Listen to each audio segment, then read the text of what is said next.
Well, hello everybody. Second video. I set up the cab a little different here. But I want to get into ICU, specifically Alberta Health Services, the state of Alberta right now, and what a lot of people try to share with me. And I'm going to share with you something very personal, and that is the ICU. I, in my life, have been a frequent flyer of Alberta Health Services ICU, and not as a patient, as a father.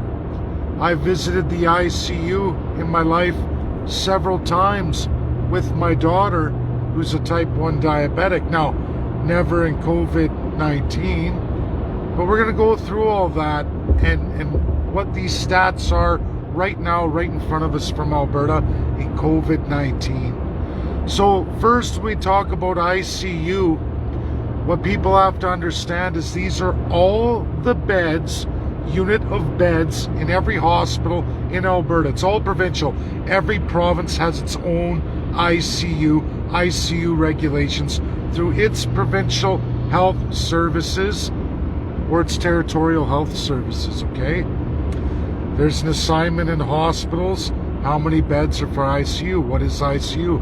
These are critical, immediately dangerous to your life beds. They're outfitted not like any other regular hospital bed, not like being admitted even in emergency where you sit in the next rooms over where a doctor's going to come around after so many hours to see you.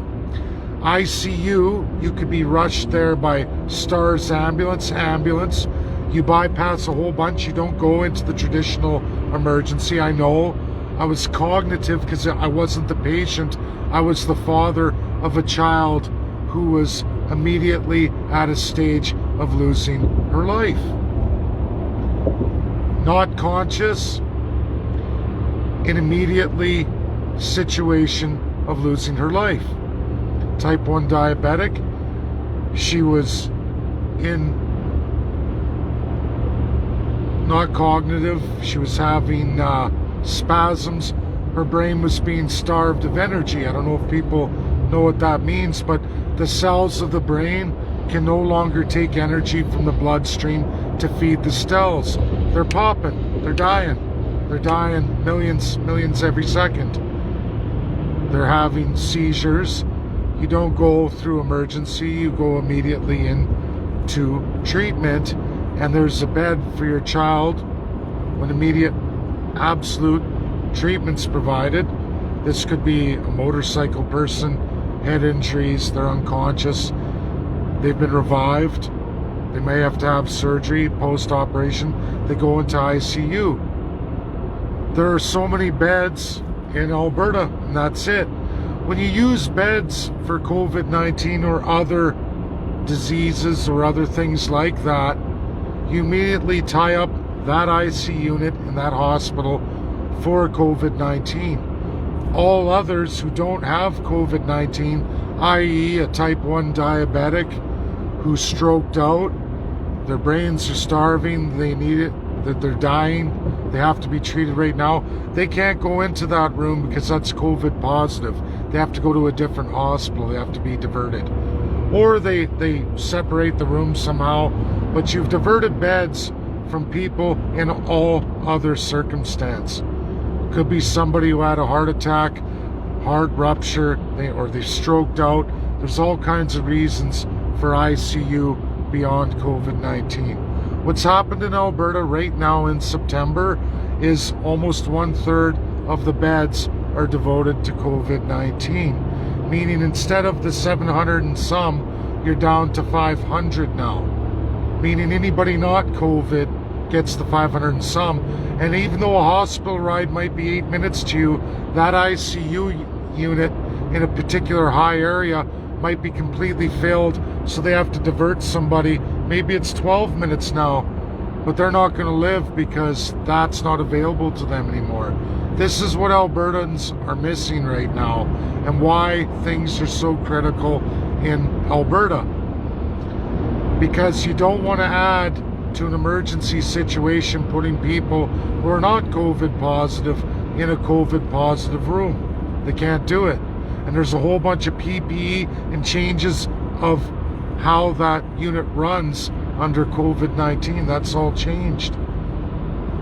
And if people don't think this is real, there's lots of industries, I'm in one right now, that has higher than COVID situation. COVID is a thing that you're screened for before you can even go to work, because it's that dangerous of an environment. And there's a whole system of procedures that go with that. That's what COVID does. It changes the nature of ICU.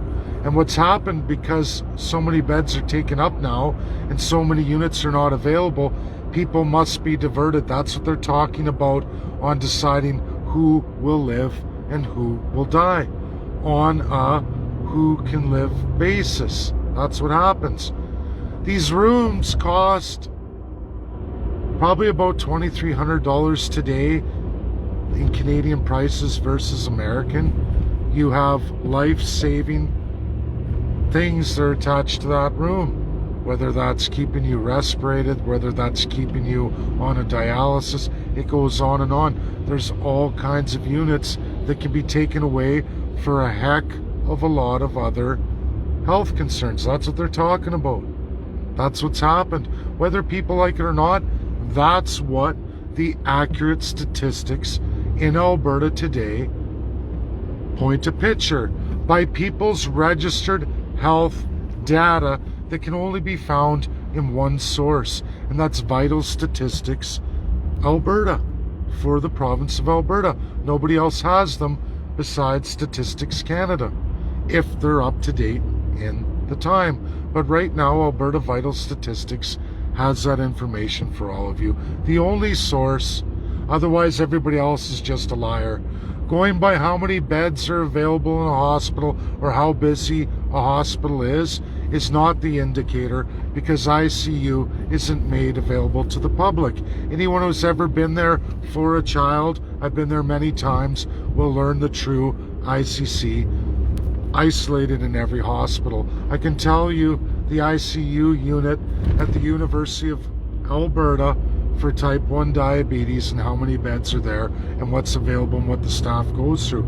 I don't know what that's like now with COVID-19. I don't know how that works if you have that situation with children for type 1 diabetes with COVID-19. I don't know how that affects that, as we've been fortunate that my daughter's been stable for quite a few years.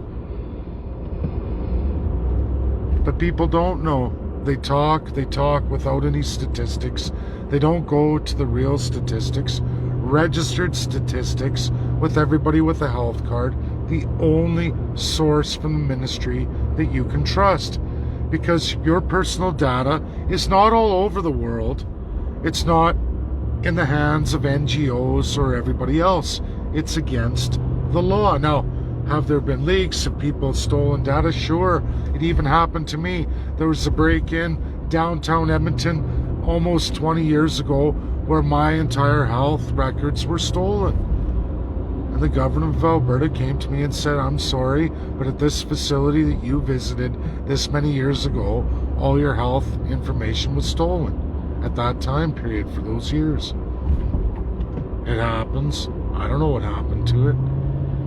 But any statistics outside of what's registered to you in the government ministry is absolute and utter bullshit. And if you want to know what ICUs are doing right now in Alberta, Alberta Vital Statistics, the only comprehensive, real, trustworthy data in the province of Alberta.